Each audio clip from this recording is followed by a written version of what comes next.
Okay guys, welcome to another episode of Spot Goes, and today what we're going to be talking about is the welcoming of bike sharing in Honolulu, Hawaii, and is it worth it? Now, for those of you who don't know, bike sharing is the idea that you're going to rent a bike either on a daily, hourly, or monthly pass, and you will return the bike, you'll pick it up at a station, and you'll return the bike to another station. This bike sharing is nothing new. It's in a lot of big cities. It's in Chicago, New York. I even remember seeing them in Mexico City when I was visiting there last year. So it is brand new in Hawaii, and it is there's a little bit of controversy surrounding it. So what we're going to do is we're going to decide, is it worth it? Is it a good value for people that are living here? Now, the program in Hawaii is called Biki, which is a play off the Hawaiian word of wiki, which means in Hawaiian means go. So let's take a look at what it's going to cost you to rent a bike in the city of Honolulu. All right. So here we are. We're at their website, and you can see we've got this super happy girl and this guy that doesn't look like he does much surfing, but he's a good-looking model and making a crosswalk. I think that's at the head of Waikiki there. Anyway, so they're cruising into wherever. And she's just thrilled because she's on a Biki.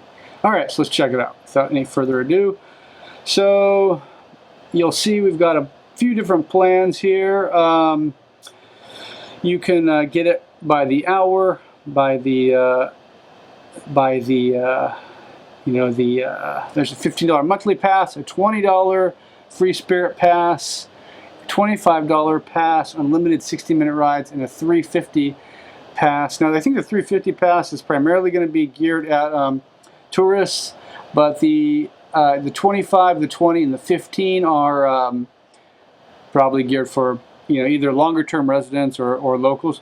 The one thing that I saw that I don't like about this, I'll tell you right away, is that if you go over, you see here like with the $25 pass that it's got a 60-minute limit. And then the other one, the $15 a month pass, has a 30-minute limit. So if you're even two or 3 minutes over on either of those time slots, you get billed at that $3.50 per half hour rate. So that can really I don't know, that can really sting. It can really turn in something. If you're 33 minutes, all of a sudden you're paying an extra $3.50 or $4 for a $3.50 actually $3.50 for a ride that you thought was going to be included. It can make it kind of expensive. I think I didn't like that. Anyway, basically the overtime with the time limits per trip. I understand you can't have the bike all day, but there's going to be a grace period or something. I think that's something I'd like to see worked out. Okay.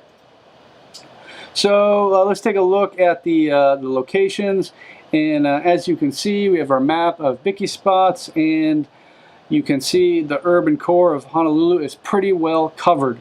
You have, I think it's over 100 or about 100 stops total, and they're pretty much everywhere from, close to Diamond Head all the way to, downtown. Yeah, downtown. I noticed there's none up in the valleys like Makiki or Manoa or Palolo or Kaimaki. So if you live up there, it's not really going to really be useful for you, to be honest, because you'll have nowhere to pick up a bike or take it to. But if you're cruising around in the urban core, I think it could be beneficial. Okay, the bikes themselves, they are battlecrafts for sure. They've got bike racks, they got lights, everything, and they look like they're tanks. Now, I went down, I saw some today, and yep, they look really nice. You're definitely not going to win any races, but they probably designed them to be as theft resistant, vandalism resistant, and as tough as possible. It's a lot like how taxi cabs are really designed, where you're just looking for like this industrial strength machine to do the job, and and I think the Bikis will definitely do that. Now that being said, let's get into some of the controversy. Now, this bike system was put into place. It's by a nonprofit industry, so a lot of people are up in arms about that there's no low-cost options for low-income people. Like I know in some of the bigger cities, Chicago and New York, they have heavily subsidized versions of the, for people of low income, where they could get the bike almost for free, and it will help them. And a lot of people are upset that that option isn't here in Hawaii. And then the other thing is that people are upset about is, well, a lot of people are upset about taking away the parking and that kind of stuff, but that's always going to be the case, with when you put something new in, people are always complaining about the parking. So ideally, I think it's this, I think personally for myself, the $15, the $20, the $25 pass, I think that's somewhat reasonable. A bus pass is over $60, and I don't know if they give out free passes for low income here. I don't know. So just because it's a nonprofit doesn't mean that just because it's a nonprofit doesn't mean there's not operating costs. So I think the monthly passes could be a good value for people that they don't have a place to store a bike, or they ride a bike, just rarely. They just ride a bike, in one of the corridors there, and it will work for them. Like if they're 10 minutes away, instead of walking or taking the bus, they could just get on a Biki, and it's $15 or $20 a month, and you're all set. Plus you're getting a little exercise. That's good. Overall, I think it's a great thing for the city. I hope they will work the kinks out. Apparently, we paid $2 million taxpayer dollars to get this thing funded, and so I hope it gets used. And I think it's a really nice idea. Maybe they'll have to make some adjustments to the pricing structure and whatnot. But according to the CEO of Biki, when she got the backlash about the pricing, she said that she used the model of other markets, and people are complaining that it's a lot more expensive here. But what her point is that when the bike share launched in other markets, it was really cheap, but it wasn't sustainable. So she's automatically starting kind of high to keep it sustainable. Anyway, but that was from Civil Beat. I was reading that, so I will put a link to that article below. So for me personally, I'll probably never ride a Biki bike unless I don't think I'll ever ride a Biki bike because I have my own bike. And that's part of the reality, is that if you're paying $20 a month, that's $240 a year. So I could buy a bike for $120.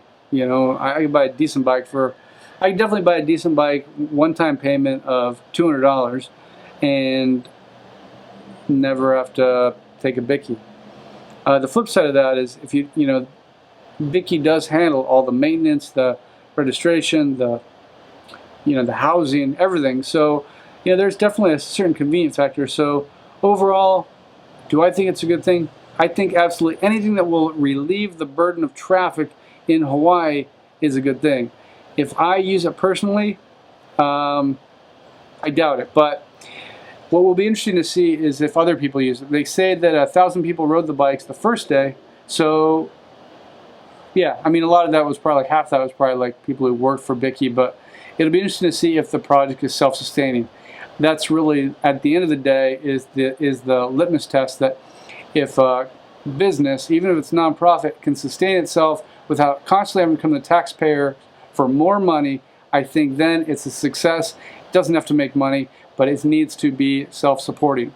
Anyway, that's it. That's my rant. Come to Hawaii, get a Biki, ride around, but be safe, because people will still hit you on your Biki just like they would on your bike.